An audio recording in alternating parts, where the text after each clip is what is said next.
Welcome to Scroll Tales.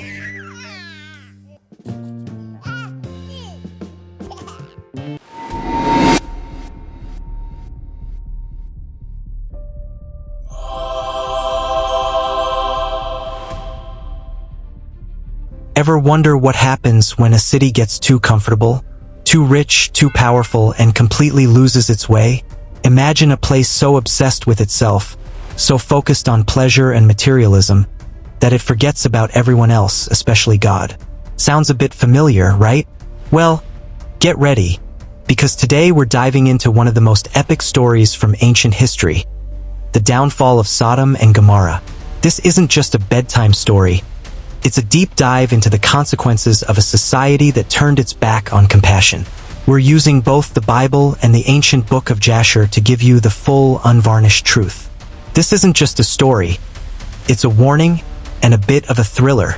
Our story begins in the fertile plains of the Jordan Valley, where two cities, Sodom and Gomorrah, stood proudly.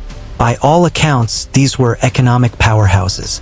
The region was a paradise, overflowing with wealth, agriculture, and trade. They were the envy of the entire region. The land was like the Garden of Eden, a paradise. They had everything. But behind the golden walls, something darker was spreading. Greed, cruelty, and wickedness beyond imagination.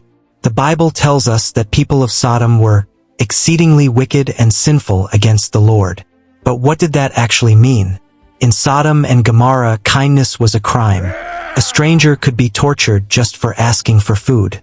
The poor were mocked, the helpless ignored, and justice was twisted into cruelty. The people had become proud, greedy, and cruel. They abandoned kindness, mocked justice, and forgot God completely. The book of Jasher tells us they even created strange, wicked laws, punishing anyone who dared show kindness to a stranger or feed the poor. The book of Jasher gives us chilling details of Sodom's corruption. It tells of 4 judges named Sirach, Sharkid, Zabnak, and Menon, each more wicked than the other, who twisted justice into mockery. If a stranger asked for food, the people gave him coins, but stamped with their names. No one would sell him bread, so he starved with money in his hand. If he dies of hunger, they'll collect their coin. One young woman saw a man lying in the streets, starved and hungry. Pitying the hungry traveler, she secretly carried bread in her water pitcher to give him. When the judges found out, they burned her alive for showing kindness. When strangers come into their cities and needed to rest, they offered them a long bed at the city square and stretched the stranger violently to the length of the bed till his bones cracked and he dies. One time a young woman showed kindness to the poor, and she was smeared with honey from her head to her foot and tied under a tree for bees to feast on her till she died. These cities overflowed with sin, and the cries of the poor and the mistreated rose all the way to heaven. Their sin wasn't just about individual choices.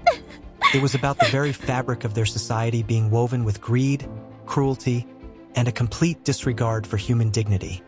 This wasn't just individual bad acts. It was a deeply corrupt system, and God was watching. Far away, the righteous man Abraham was visited by 3 mysterious strangers. These weren't ordinary travelers. They were divine messengers, and one of them was the Lord himself.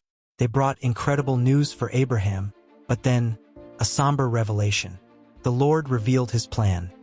The cry against Sodom and Gomorrah was so great, their sin so grievous, that he was going to see if their actions truly matched the reports. If so, judgment was coming. Abraham, a man of great faith and compassion, couldn't just stand by. He began to plead with God. Will you sweep away the righteous with the wicked? What if there are 50 righteous people there? God agreed to spare the city for 50. Then Abraham pressed on. What about 45? 40? 30? 20? What if there are just 10 righteous people? God, in his immense mercy, agreed to spare the entire city for the sake of just 10 righteous people. Think about that for a moment. The creator of the universe, willing to overlook generations of wickedness for just a handful of good people.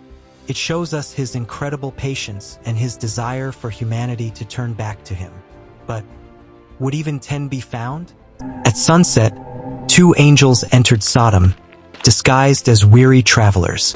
Lot, Abraham's nephew, saw them and hurried forward and said, "My lords, please, come to your servant's house. Wash your feet, rest for the night. Rise early and be on your way." Angel said, "They will stay in the square tonight." Lot pleaded with a lowered voice, "No, my lords, I beg you. The streets are not safe. Please, come with me." So the angels entered Lot's home. He prepared them a feast of unleavened bread, and they ate in silence. But Lot's wife, restless, slipped out to ask her neighbors for salt. The neighbors became suspicious and asked, "Why do you need salt tonight?" Word spread like wildfire through the streets. Lot has guests. The night quickly turned terrifying.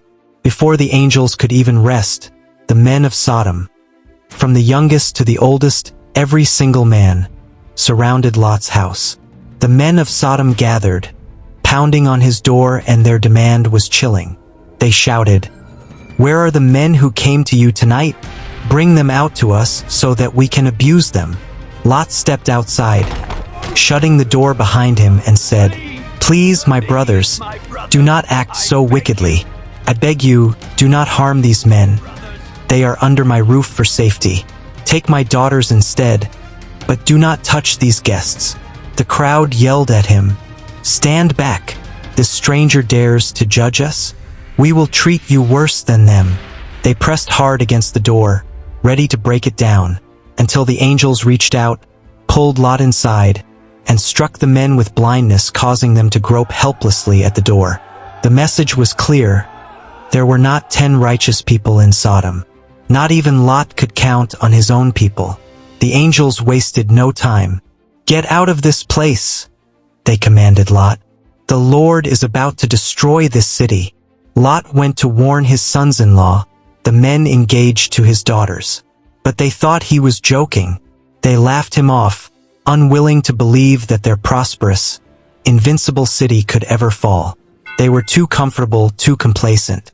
As dawn broke, the angels practically dragged Lot, his wife, and his 2 unmarried daughters out of the city, pleading with them to hurry. "Flee for your lives," they urged. "Don't look back, and don't stop anywhere in the plain. Flee to the mountains, or you will be swept away." Lot told the angels, "My lords, please, I cannot escape to the mountains. Disaster may overtake me. Look, this small city Zor. Let me flee there, and my soul shall live." The angel answered, "Very well, flee to Zor." Then the Lord rained down fire and brimstone from the heavens upon Sodom and Gomorrah. The ground shook, flames leapt skyward, smoke rose like a furnace. The people screamed in pains, "Mercy! Mercy!" God overthrew those cities and the entire plain, destroying all the inhabitants and everything that grew in the land. The prosperous, self-serving cities, built on injustice and excess, were utterly consumed.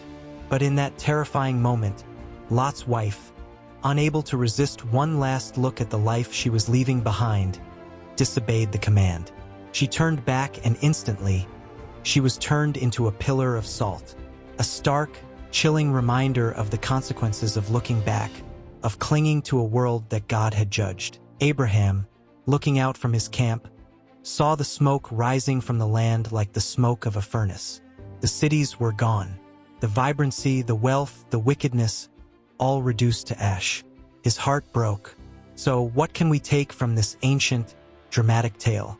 Firstly, God sees everything. No matter how hidden, how systemic, or how seemingly insignificant, every act of injustice, every act of cruelty is seen. And there are consequences. The story isn't just about fire and brimstone. It's about divine justice for a society that had completely lost its moral compass. Secondly, the danger of unchecked prosperity. Sodom and Gomorrah had everything, but it led them to complacency and eventually depravity. Wealth isn't evil, but when it fuels selfishness, oppression, and a disregard for God and others, it becomes a path to destruction. It's a powerful warning against letting comfort blind us to the needs of others. Thirdly, God's incredible patience and mercy. Remember Abraham's plea? God was willing to spare the entire city for just 10 righteous people. He always gives chances, always seeks those who will stand for what is right, even in the darkest of times. And even when judgment comes, there's an escape route for those who choose it, like Lot and his family. Finally, the power of choice. Lot's sons-in-law chose to laugh, and they perished. Lot's wife chose to look back, and she became a monument. Lot and his daughters chose to obey, and they were saved. Every single one of us faces choices daily, choices to be kind, to speak up against injustice, to turn away from what is wrong, and to seek God. The story of Sodom and Gomorrah is ancient, but its lessons are as relevant today as they were thousands of years ago. It challenges us to look at our own communities, our own hearts. Are we building societies of compassion and justice? Or are we letting unchecked comfort and self-interest lead us down a dangerous path? Wow! That was interesting. What are your thoughts on this incredible story?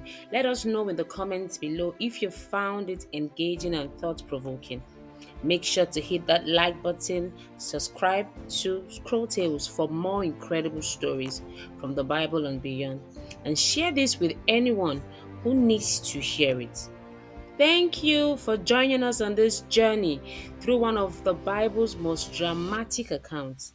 Remember, the past holds powerful lessons for our present. Until next time, stay curious, stay kind, and keep seeking the truth. Bye-bye. That story was interesting. Like and subscribe.